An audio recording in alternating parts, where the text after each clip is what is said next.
Nick from Acton Custom. Just wanted to show you the latest build, and it's an aluminum bodied Polish made car. You can see we've got the bad boy black theme going on with the blacked out wheels, the nice solid bronze spinners, the small black steering wheel. We've even blacked out the windshield wipers and the hardware in the arms. So, and the windscreen is getting assembled right now. That's also going to be black, and the headlight trim rings. So yeah, it's a very nice handmade car, thanks to our buddy Marius. He'll hopefully see this video of the car looking a little more complete than when he last saw it. So the car showed up here as a body and chassis, and you know, we all know that that's one of about, well, that's two of about 2,000 parts on this whole car. So our job was to put as many of these parts on the car and turn it into a steering roller and go from there. We upholstered the dashboard. We did a dashboard layout according to the customer's requirements. We've got most of the switches in place now and working, and the indicator lights. The last part is to install the instruments and hook those up. You can see some of the details in the car, like we've installed and made custom hardware to make the park brake handle work, and that's all connected through the nice lubricated grease fitting cables we have through to the rear end. We'll show you that underneath the car. You can see inside here we have a differential cooler that's plumbed into the car, and between the back of the seats here, we've got heim jointed toe links on the front. They're polyurethane bushed on the rear so that it doesn't transmit quite as much road noise and vibration through into the car. We've got the cross-braced roll bar to attach the shoulder straps to. I'd like to show you inside the trunk of this thing, because we've got the wiring of the car from one end to the other at this point. So we've put the Optima battery tray in there with the billet tray. We've got a shut-off that's accessible from the driver's seat and also from outside the car. We have the battery cables all run through. I'd like to show you the underneath of those. We have the Stewart Warner fuel pumps. These are used to prime the car, and they're also used to have a supplementary fuel supply if you're running a high-speed banked oval and you don't have enough fuel out of your mechanical pump. Tail light wiring and everything all in place. Roll bar bracket, rear bracket needs the bolt going through it so that that's going to be effective and work. Speaking of roll bars, you can see we have the support tube for the long leg of the roll bar, which is pretty important for strength and tying it into the frame of the car. Let's have a little look underneath the hood of this thing.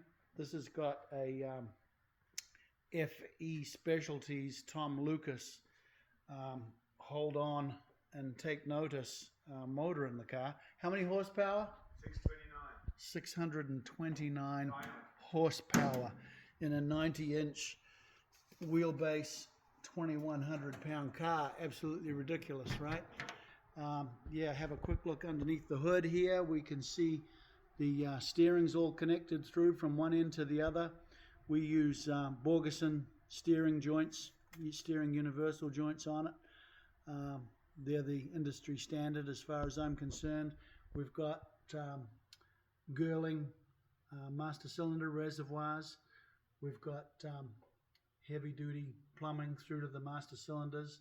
The master cylinders have a heat shield to go over the top of them to protect it from the headers.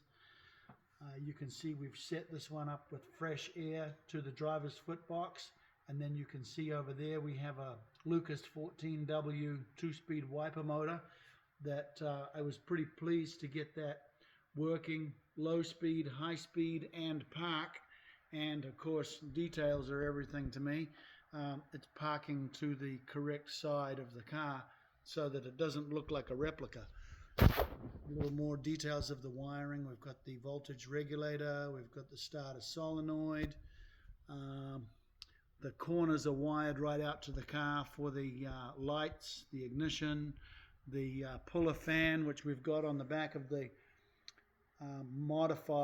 heavily modified Fluidine radiator to make it fit in these original spec cars.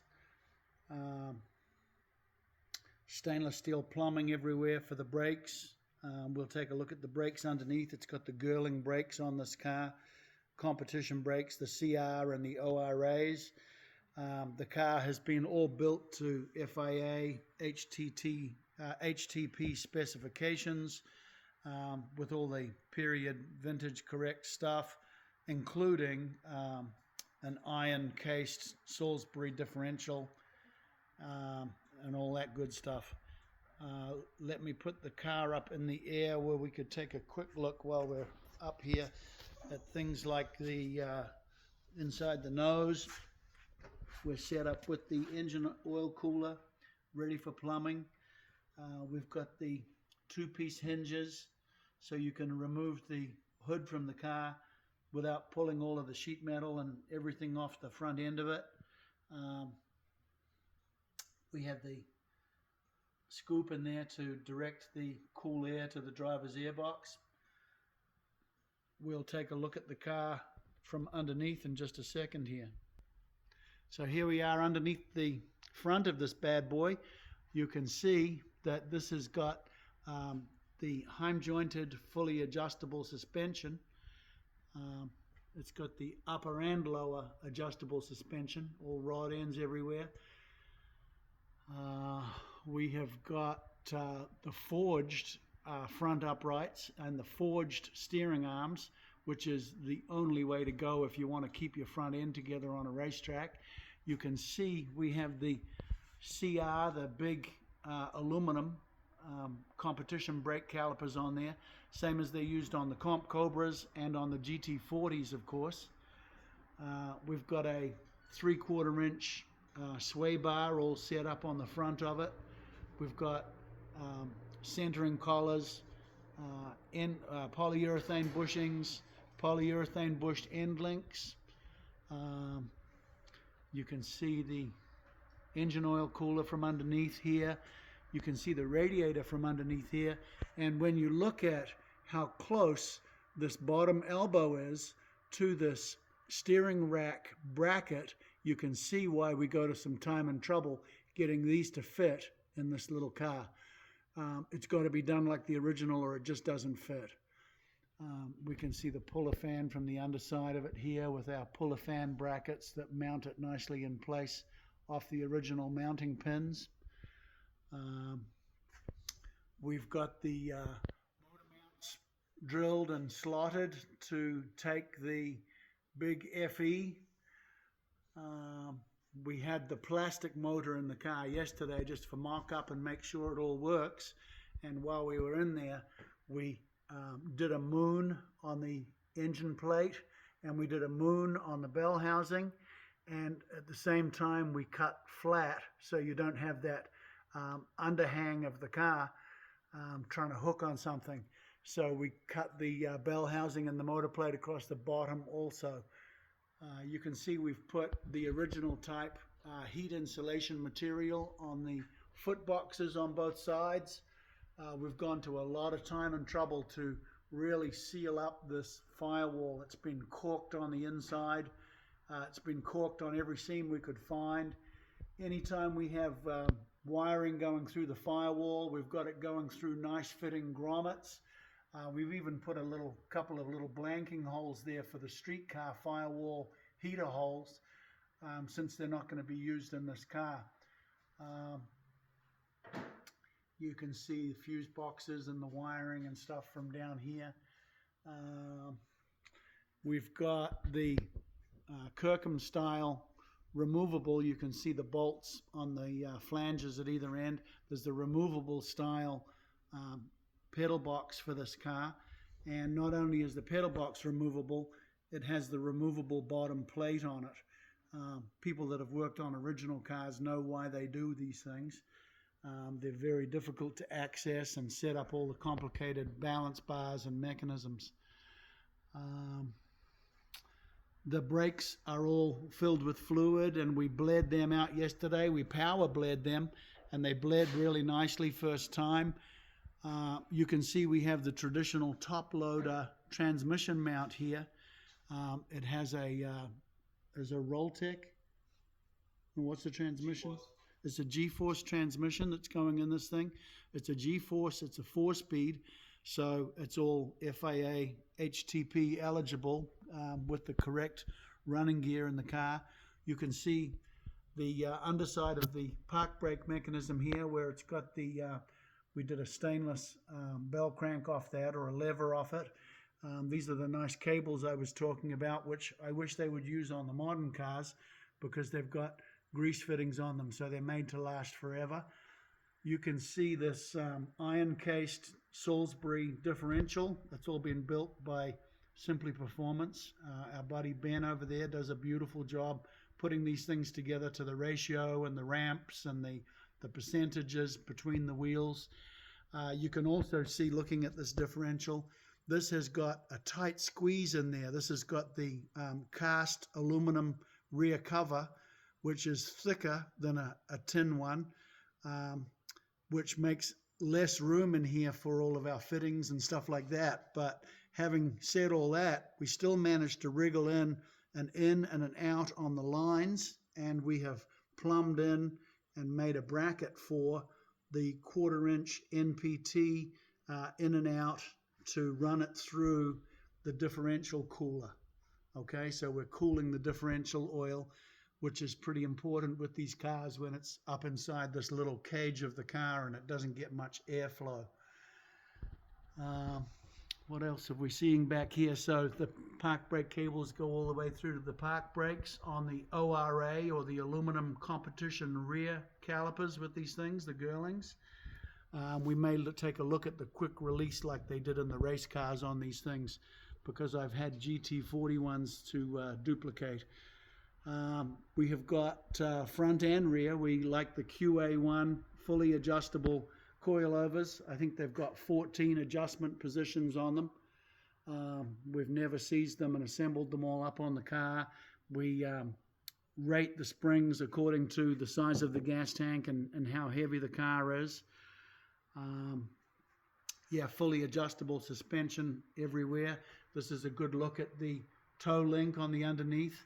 This has got the polyurethane bush on the back and the rod end on the front. The rear lower control arm here also is fully adjustable. So it has a heim joint on the inside that you can see, and then it is set in place with shims. So we can use the shims to rearrange them and do a toe adjustment on the inner. And we also have the toe link, which does an adjustment on the outer. So there's 6 different ways from Sunday of adjusting the toe on these cars. We've got the, what else have we got going on here? So this car's been set up with a 24-gallon tank that we made for it. It just needs the fill vent tube and the vent hooking up and the fill hooking up. And it's ready for some gasoline. All of the tank straps and the J hooks and everything is all made here. We've put a fuel level sender in this car, in this tank, and we have calibrated it to the fuel level gauge. It's got inner fenders on the car to stop most of the rocks throwing up on the tail lights and busting your bulbs out.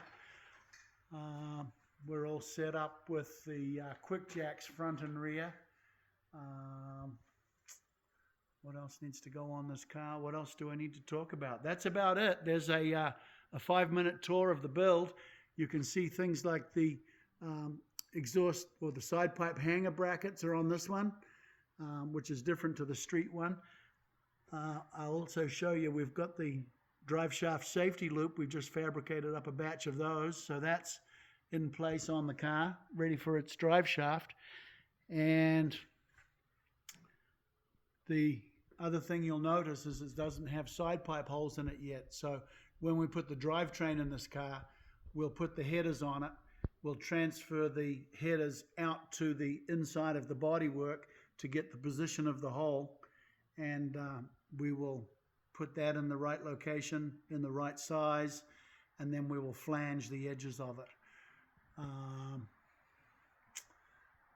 Side louvers for heat extraction under the hood. Oh, there's another good point. This is the car that we did the other video on, where we put the inner fender vents on it for the extraction of heat from under the hood, or just the circulation of air under the hood. I think I pointed out the nice solid bronze spinners that look really great against the powder-coated black wheels, as do the billboard tires. So it's a really period look. It's a really good look on these cars, and so that's a pretty good walk around of the underneath. Thanks for watching.